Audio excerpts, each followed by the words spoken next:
Hello everyone, this is Hakaym and welcome back to another episode of Funday Sunday, and today we are finally showing off the October Revolution. This ship and me just have not got along very well, and I wanted to at least have a good battle with her that could demonstrate her capabilities. Now obviously the October Revolution is one of only two battleships in the USSR line.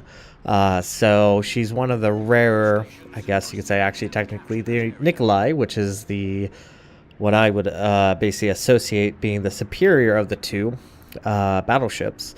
So October Revolution, is it a good ship? It's not mediocre. It's a little bit better than that, but there are some things that I just don't like about the ship. So we are playing on Solomon Islands. There are two carriers. There's quite a bit of cruisers and a few destroyers. So fairly even throughout this battle. Not heavy on one particular type of ship, so that's actually really nice. So starting off, the October Revolution, her speed's decent, 23 knots. She's actually the second fastest compared to any of the other tier 5s, which is actually really good. Her AA, and I guess this is actually a really good demonstration of her AA, short range, very strong, but at times it can be, well, you could wish it could do more. Obviously it's not as strong as the Texas, which is unfortunate. Her armor is fairly decent, especially if angled. If you do show a lot of broadside, you are obviously going to eat quite a bit of damage, even getting citadeled quite easily. Now, moving on to her guns, I will have to say, I like the layout of the guns. just look at this. Superstructure, you do have a little bit more than the Nikolai, which will mean you will get more damage from superstructure, or take more damage. But at the exact same time, her guns are fairly decent. They have a good Sigma value. They hit pretty hard, especially if it is at your tier or lower. She will have difficulty dealing with any ships higher than herself, especially since tier 5 can be matchmaked up to tier 7, which is why the Nikolai is actually really good tier 4, because tier 4 has priority matchmaking, which means that she won't always get tiered up to tier 6. Will happen, but not very often. So tier 5, yeah, you're gonna have a little bit of a difficulty with that. So just keep in mind whenever you do decide to get the October Revolution and do decide to run it, you're going to have a little bit difficulty dealing with tier 5s. So with that said, at times, the guns seem to be hit and miss. AP is pretty strong, and that's probably, like I said, Sigma value is fairly decent. It's kind of similar to the Nikolai. I would still say the Nikolai is a little bit better with that very high Sigma value that it does have. But there's probably one major thing you may have noticed, especially if you look down at the consumables, is the fact the October Revolution doesn't have infinite supply of damage control. She only has 5 charges, and this is obviously with premium consumables. So what that means is you have a very limited amount of charges, which is nice because the reload time on the charges is very quick. I believe it's actually around 30 or so seconds, might be a little bit less than that. So you can get your damage control back up, but generally I play it more cautiously and try to save it as much as possible. Now this battle, I don't know if it was just due to the fact that both teams were not the greatest. I believe this was actually done right after a live stream I did, where I actually took the October Revolution, and this battle just you'll understand what I'm kind of thinking. These slow tiers, you probably shouldn't be expecting much, but I was expecting a little bit better than what I did face. Karlsruhe Broadside engine is broken. Shells are away. Look at that dispersion. That dispersion is insane. There we go. 1 Citadel and 1 dead Karlsruhe.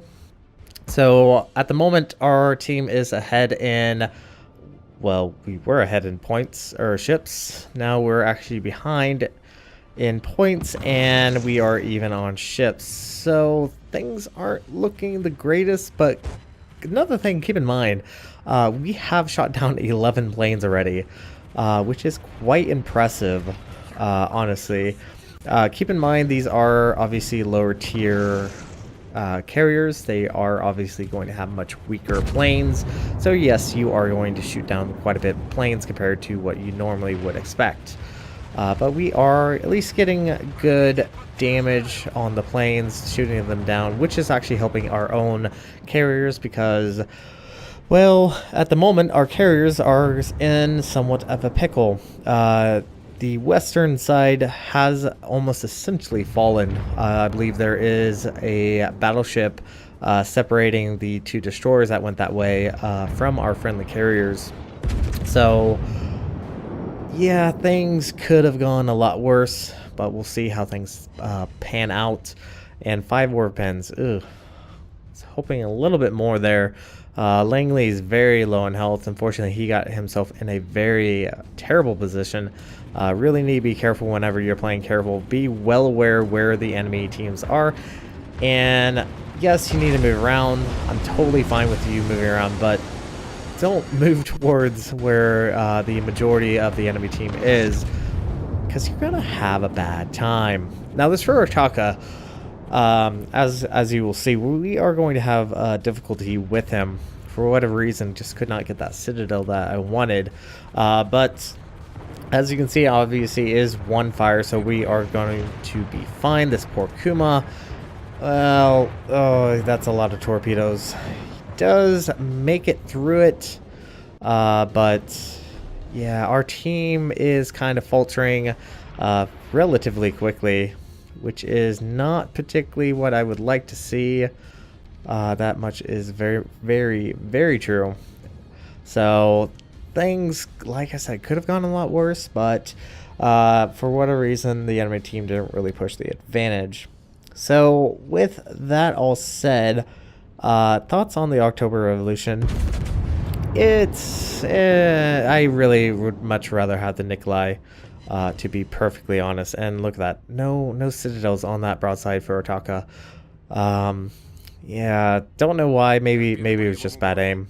And it looks like the Furataka did drop torpedoes, and our poor Kuma, yeah, eats another torpedo, and he crumples under that. And now the enemy team is ahead in ships and in points. We do have a cap advantage, which is actually really, really good, because I don't know how well this would have turned out, because our poor carriers, and keep in mind they're both Langleys, are trying to get out of there. Actually, I believe a Hosho. We do have a Hosho. So we do have a slightly faster carrier, but the Langley is definitely going to be in a bit of a pickle.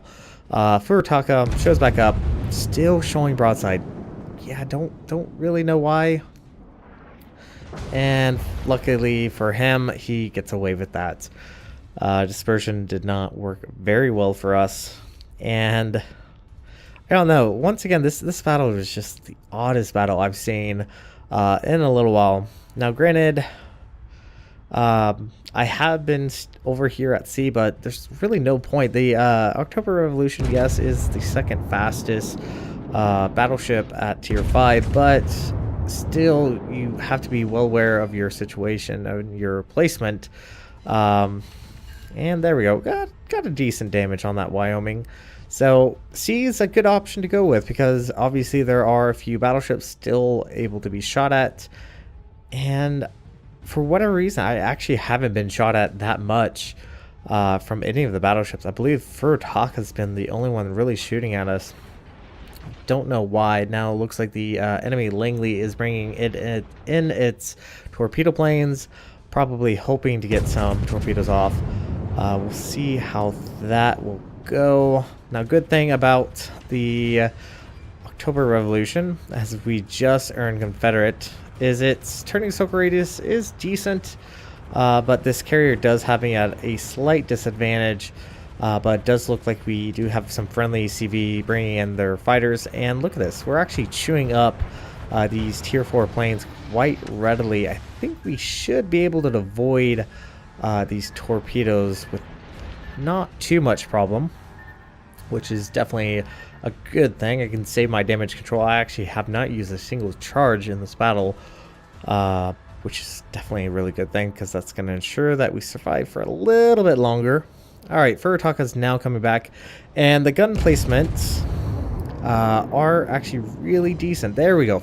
Finally got a Citadel on the Furutaka. So, turret placement is interesting. You do have 2 that face the rear of the ship and 2 that face the stern of the ship. So, for the most part, if you needed to get your guns turned quickly, you generally will have at least 2 turrets set up in a very quick fashion to begin opening up on a enemy ship. And Furutaka, once again, look at this, constantly showing us the broadside. Finally get another Citadel, and we finally get that Furutaka taken out once and for all.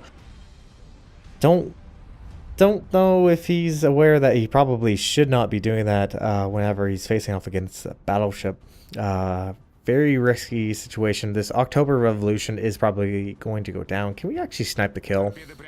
It would be nice. Oh, the Furutaka tried to drop torps. I think we might be able to dodge that. Nice. And I'm going to try to sneak this kill. There we go. Still this kill. That is our 3rd kill of the game.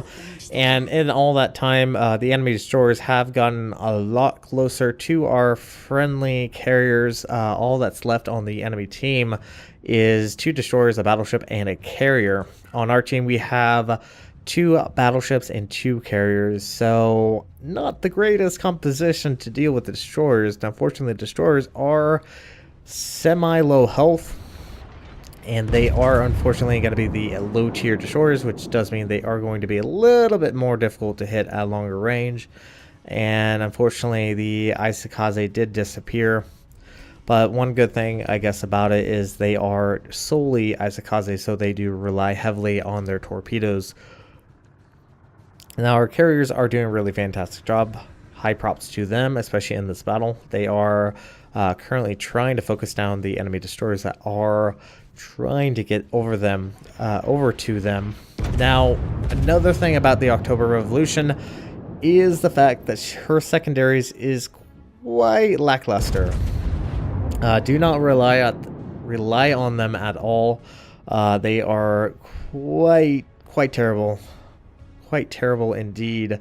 Got a decent hit on that Iron Duke, which is actually really nice, especially long range. Not the greatest damage, but yeah, it's decent. But honestly, I would not recommend to purchase the October Revolution. Because, to be frank, it's not overly good. I'd much rather save my money for a different ship that is decent. I got this ship only due to the fact that I completed a mission. Did get a good damage roll on them, earned high caliber, so that is our 3rd medal of this battle. All that's left on the enemy team is a lonely destroyer, and to be frank, well, the October Revolution is not the greatest thing hunting down a destroyer. Not that it's incapable, it's just not the greatest. Now, coming to the ship, she is...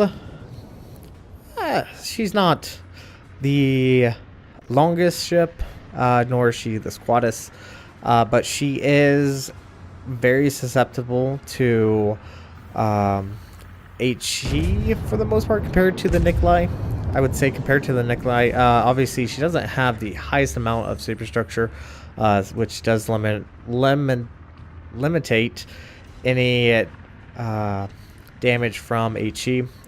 For the most part, she can deal with HE penetration, which is actually really good because, well, that's generally what you're going to be facing when you're facing with low tier cruisers and even possibly battleships, is the fact that they generally like to run HE. So for the most part, you should be able to manage any HE damage incoming. Now, fortunately, we are actually close to getting fourth kill. Look at that. Another Citadel on this Langley.